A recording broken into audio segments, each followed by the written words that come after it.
Akeisha Lockhart here for She's Got a Show by way of allineedis1mic.com.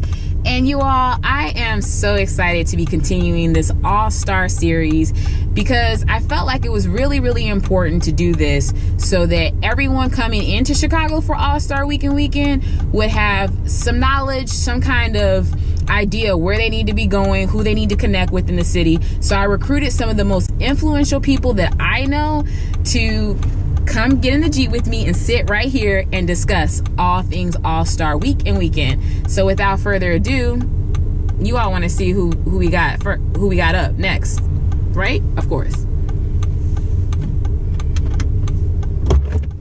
Hey, beautiful. Hey, girl. How you doing? I'm good. So good to see you. Thank you for having me. Of course. Let's get these seatbelts on. Safety first, right?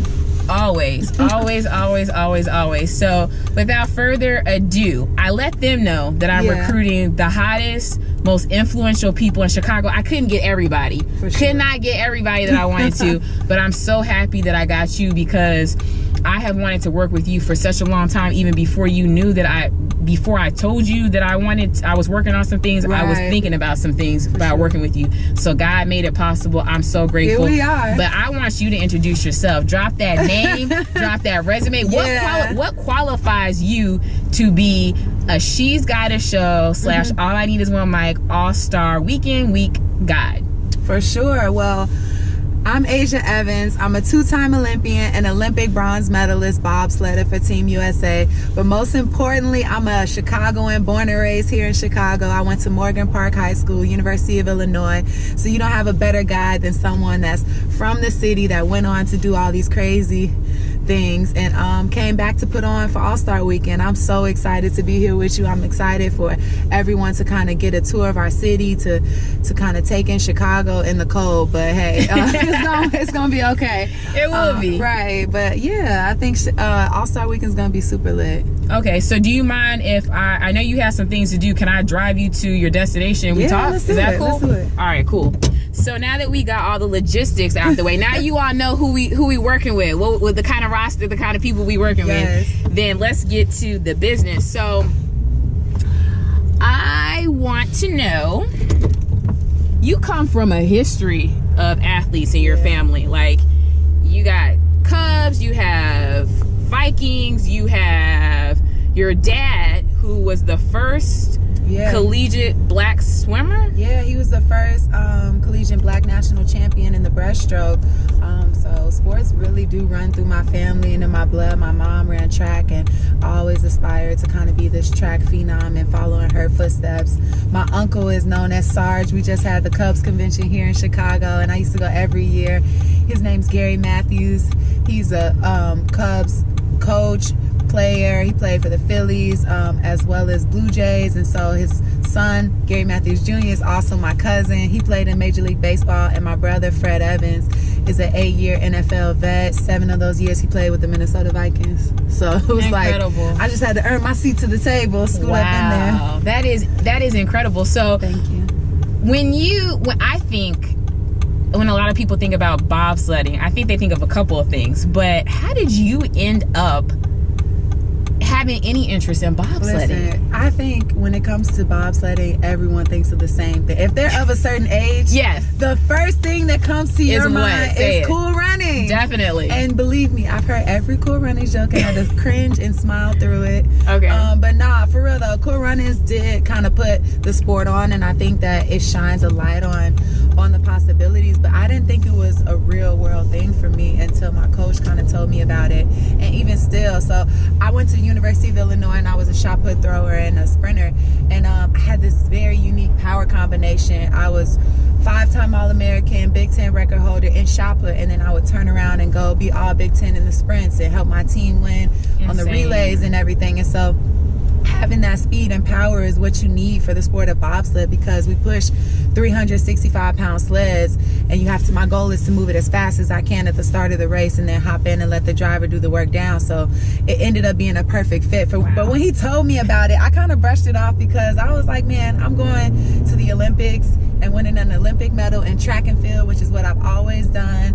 I'm not your Cool Running story. Like everything anything like that. And you just think that things are supposed to be one way because you've been doing it for so long. But sometimes life takes you in another direction. God takes you in other directions. And 2 years later, after he told me that, so in about 2010 was when he brought the idea to me. 2012, I made my first national team and tried out for bobsled. And by 2014, I made it to my first Olympic Games, won the Olympic bronze medal, which I got with me. I always crack up. Okay. Let me not pull it out in the middle of her turn. No, you can pull it out. I'm good. I got my composure. Oh my gosh, I'm together. Yeah, pull it out. I got my medal.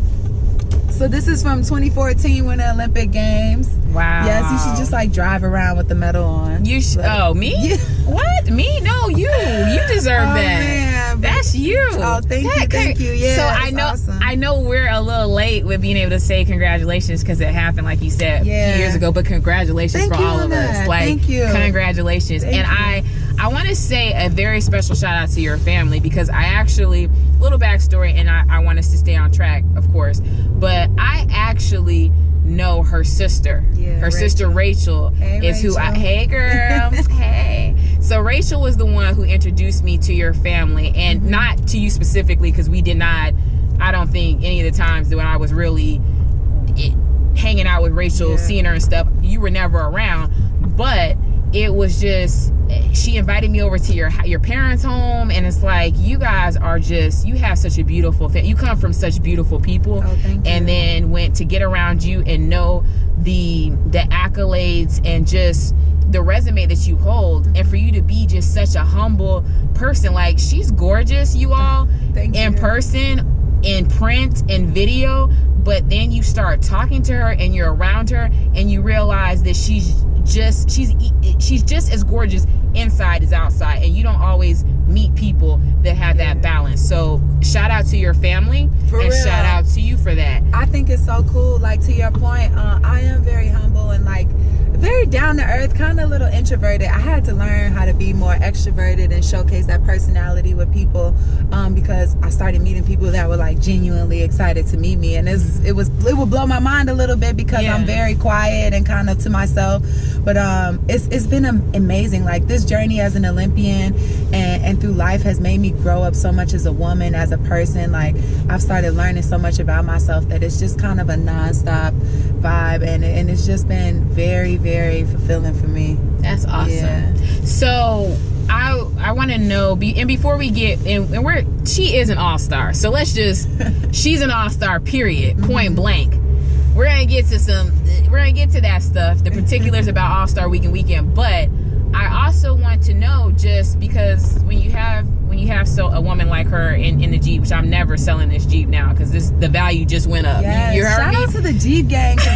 I was telling you, like, I love the Jeep. I had one after the 2014 Olympics. I bought a white Jeep, 4-door Jeep Wrangler Sport, brand new, and it was my baby. I love the Jeep, the Jeep community. Like, it's always good vibes. It is, but wait, we're just gonna probably be off topic on this one because I just love her. So no, but tell them what you got now, and tell them what you got now. Okay, yeah, things changed a little bit. I do not have my Jeep anymore. I happen to have a 2019 BMW, which I love just as much.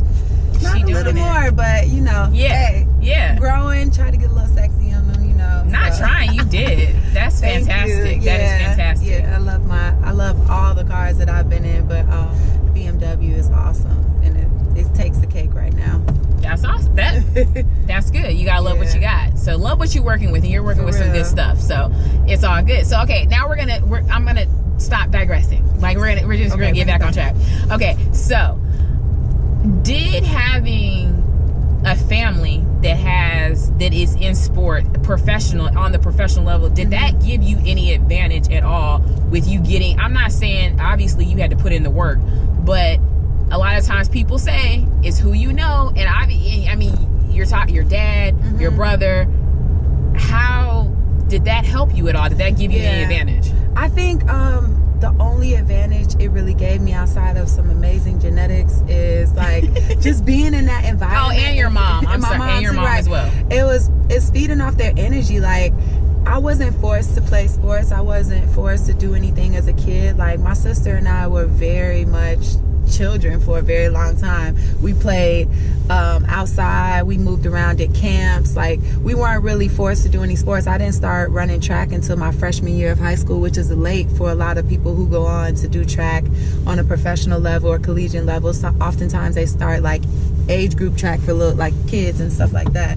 And so I never felt pressure to pursue sports or like have anything just because my family, but I wanted to do it myself. Like, okay. Yeah, so it was all on me, which gives you that longevity. Like, when it's your decision and your passion, then you want to be successful. And being around them, I wanted to earn my seat at the table. I didn't want to just ride their wave of coming from an athletic background and using that. Like, I wanted to earn my own name as well. So that's awesome. Yeah, so it gave me the little boost and the juice I needed to really kind of take off. But I never felt like forced to, or like just being around them I had to go do sports, or I had to run. We got Rachel, she's amazing in everything she does, but doing sports is not one of them. Like, okay. So it's cool, like everybody got their part, but I think that like for me, I wanted to do this, and so it gave me a more fulfilling energy, and it gave me that energy to kind of keep going. That's awesome. So have you ever attended any All-Star weekends or been to any of the games before? Yes, I actually attended All-Star Weekend in Las Vegas. My freshman year of college was 2006, and I went to UNLV in Vegas before. Oh, yeah, wow. And it just so happened that year was All-Star Weekend, and my brother came to Vegas for All-Star Weekend festivities, and I got to hang out with him and go to do a couple things. So I had fun. That was my only All-Star Weekend experience I've ever had. So I'm really looking forward to the one here in Chicago. Okay, well that's perfect. So then what do you think, and I understand obviously the two different cities, two different times, but what can we expect? Because I've never experienced one at all, and a lot of them haven't. Right. So since you have had at least a taste, what do you think we can expect here in Chicago? I think the city's going to be very vibrant, like especially downtown and around more of the tourist areas. You're going to have a lot of people just excited to be in the same atmosphere as everyone else in town for All-Star Weekend. When I was in Vegas, you had so many people that weren't even attending the games and the shows and all that stuff, but they just wanted to be able to say they were down at All-Star. And I think that Chicago's going to have a lot of people around just excited to be here. It's going to be great restaurants, food. Like, I love food. We have so many amazing restaurants here. And a lot of stuff to do. I don't think it's just going to be like a party nightlife scene. It's a lot of activations and things going on during the day, and free stuff that people can attend with their families. It's going to be a very good overall balance. I don't think it's going to be one more than the other. Okay. I think that you're going to get a lot of good stuff to do throughout the day, as well as like, you know, your nighttime turn up party scene too. Okay. Yeah. So where this is two-part question. So wait, where are you with your whole Olympic experience was a race? Where are you on that journey? Are you still at the beginning or middle, or are you completely done? What do you mean? Like, as far as, are you still pursuing? Yes. Yeah, that's a great question. I'm actually like transitioning out of sport. I feel like I have fulfilled all that I need to for my Olympic journey, and I think it's okay to own that and to know that, you know, I've been to 2 Olympic Games, I've won an Olympic bronze medal, and I'm very proud of the success I've had.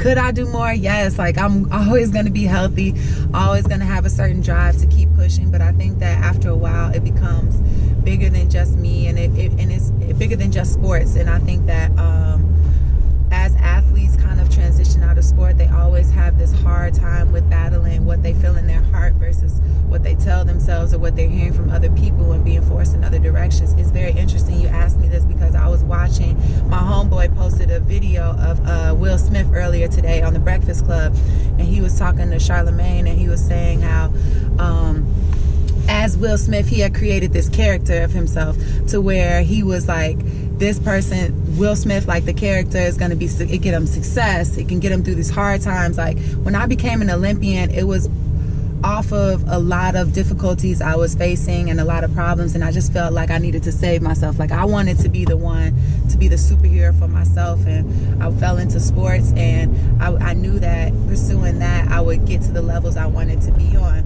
But after a while, like, you know, you kind of fulfill that and you keep saying in it. Around 2018, I realized that like my feelings about sports was changing. I was growing, I was evolving, and I wanted to go in a different direction. And it's about realizing that and knowing that it's okay for that chapter of your life to close, that character that you created. It's okay for it to die, in a sense. Like, I'm always going to be an Olympian, once an Olympian, always an Olympian. But I think that I don't have to pursue the sport every 4 years or stay in it longer than I want, just to kind of be as impactful and inspiring to others. There's things I'm doing, like during All-Star Weekend for my event. I have an event coming up, Beauty and the Beast Mode. It's a leadership symposium that I'm putting on for 100 female student athletes at St. Jane Hotel that I'm very excited about. Congratulations. Like, thank you. But like, things like that are just as fulfilling for me as pursuing sports and pursuing things in that physical sense. So it's about just understanding how to channel that energy and put it into what I want to do and figuring myself out.